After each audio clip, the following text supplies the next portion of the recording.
Hello everyone, welcome to English Meow. Today I'm going to share Lily's journey of learning English with you.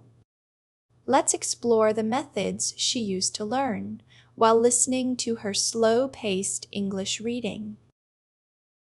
My name is Lily, and my journey with English listening began when I realized that my dream of becoming an effective medical professional required strong communication skills in English.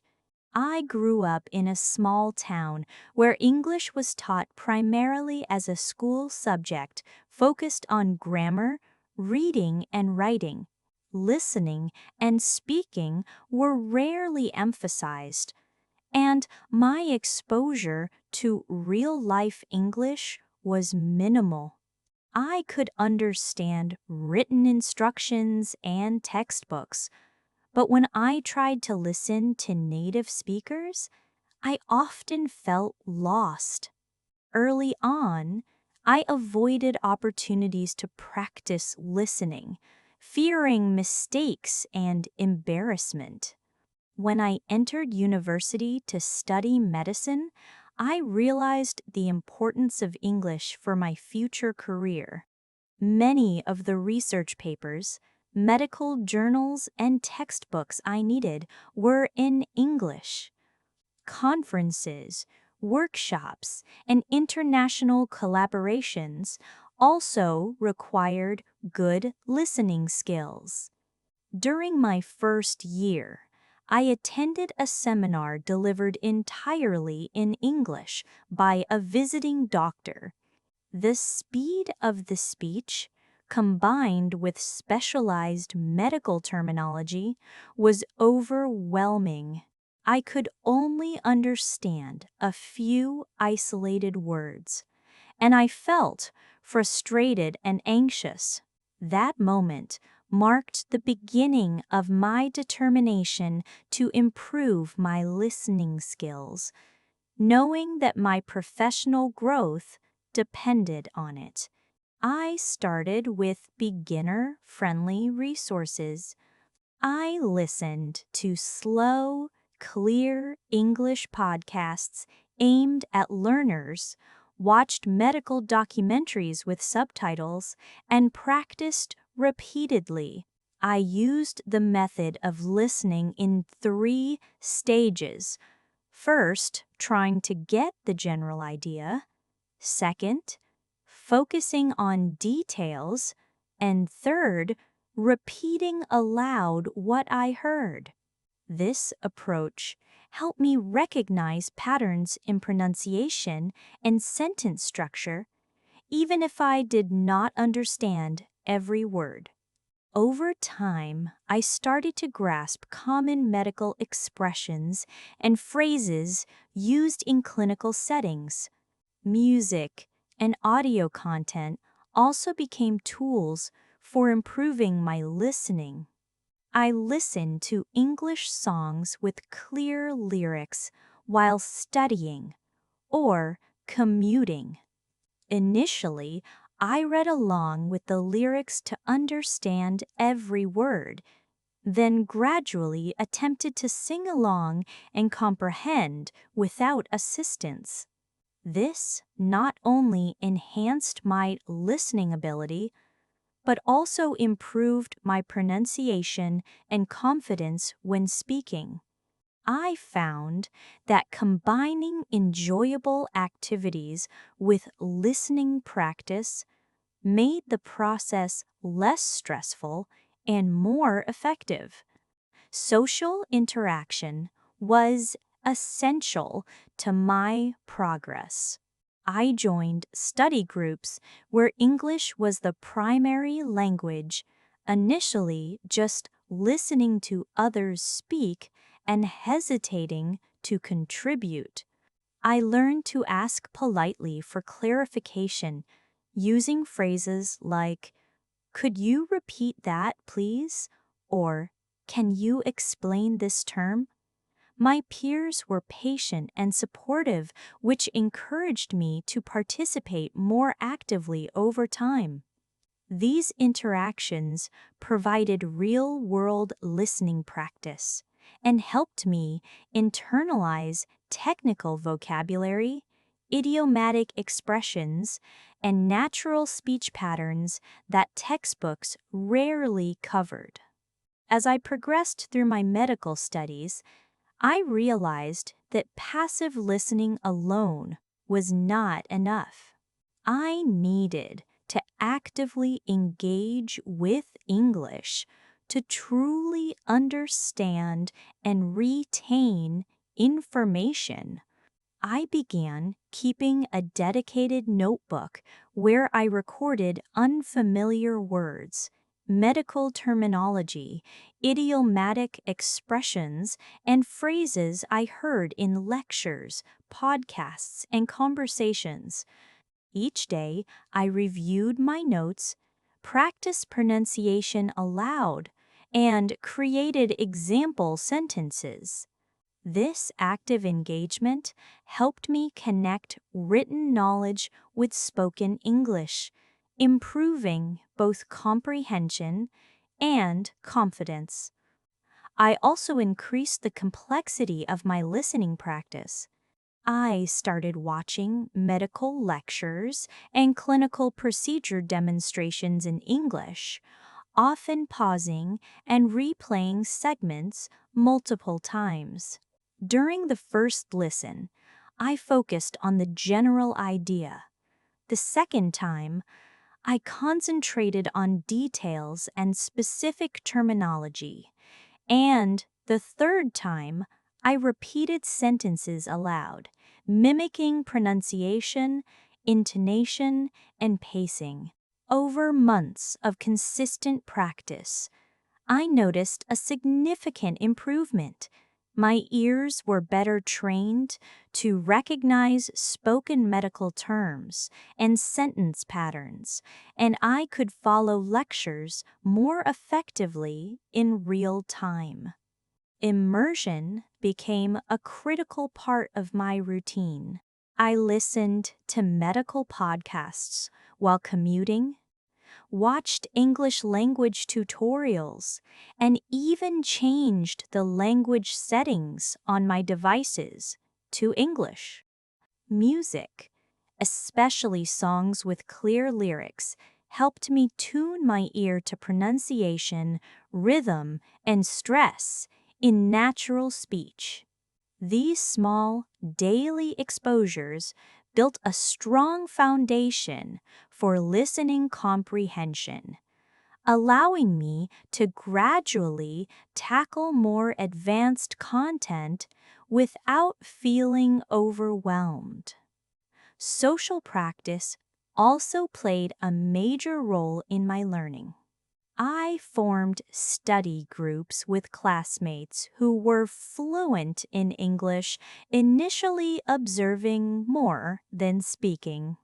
At first, fast conversations made me anxious, but I learned to focus on key words, tone, and context to understand the main ideas. Asking politely for repetition or clarification became routine, and I gradually started contributing my own thoughts and questions. This interactive practice strengthened my listening skills and helped me internalize idiomatic expressions and natural speech patterns that are difficult to learn from textbooks alone. Practical experience in clinical settings accelerated my growth. During internships and hospital rotations, I had to understand instructions from supervisors, communicate with patients, and discuss medical cases with colleagues, all in English. Initially, I struggled with medical jargon, accents, and rapid speech. I learned to focus on essential details, rely on context, and ask clarifying questions without hesitation. Each successful interaction boosted my confidence and highlighted the value of consistent listening practice over time.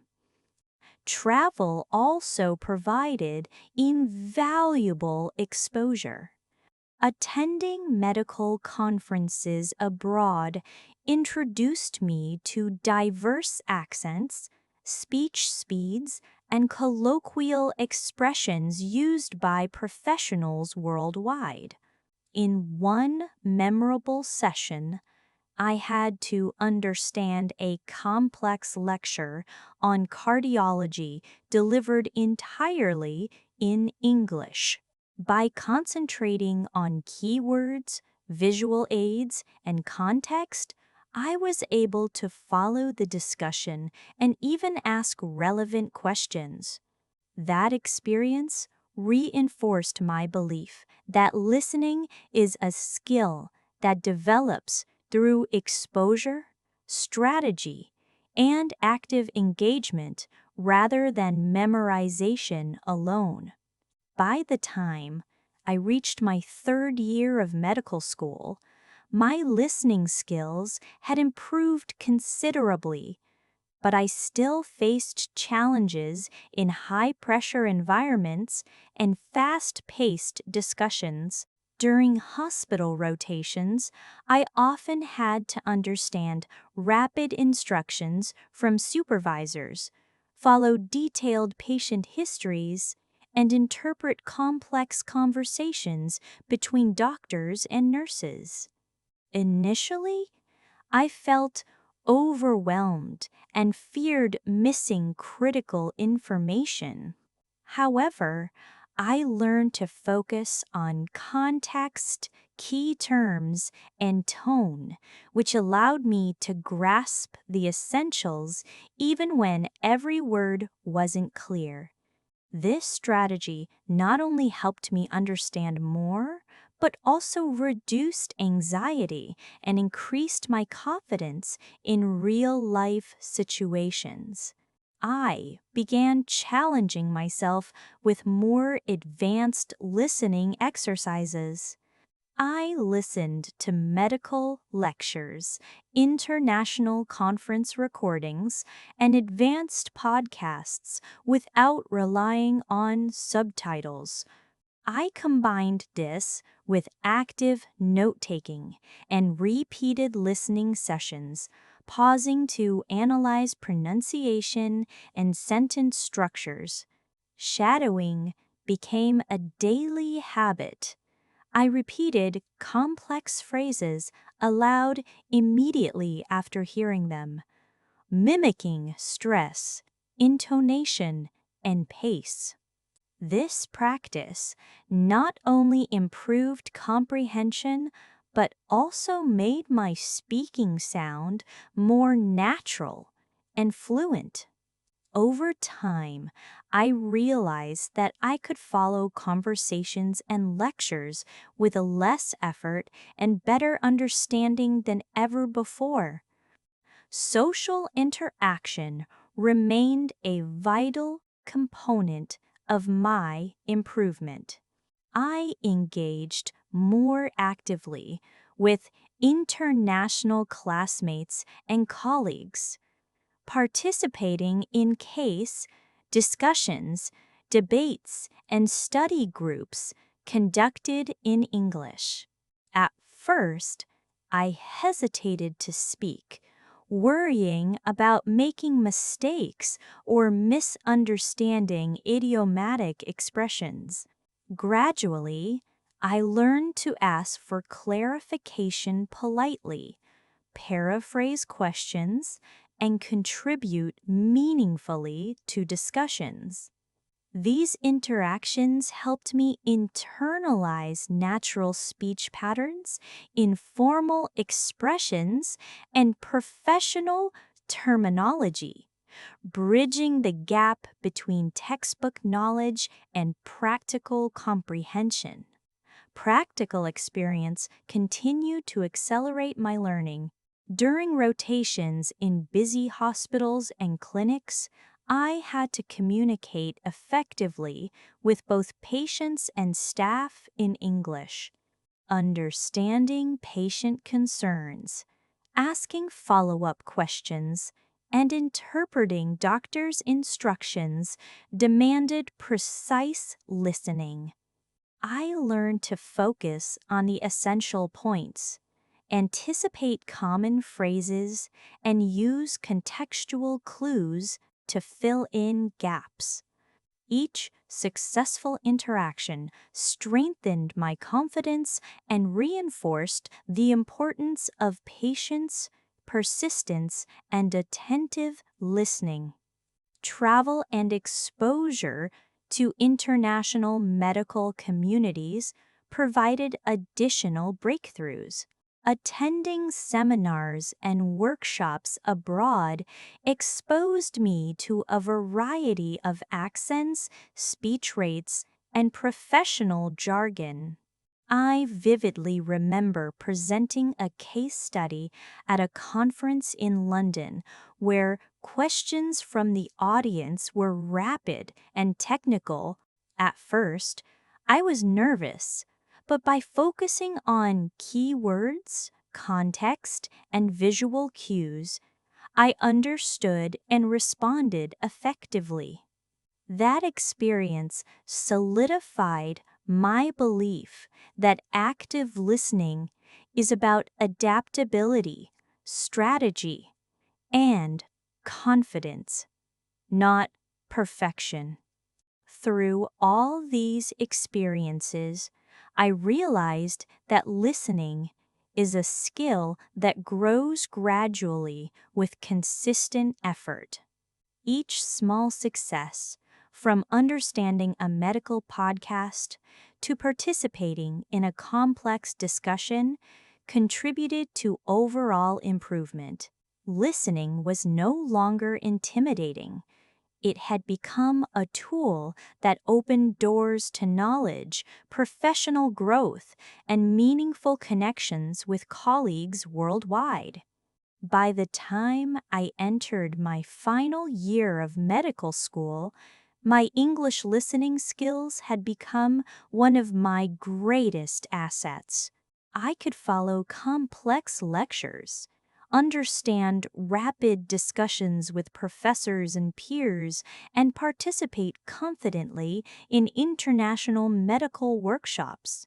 Looking back, I realized that my progress was not sudden, but the result of consistent effort, patience, and an openness to embrace challenges and mistakes. Every podcast, lecture, conversation, and repetition exercise had contributed incrementally to my growth. One of the most important lessons I learned is that listening is not about understanding every word. It is about capturing meaning, context, and intent.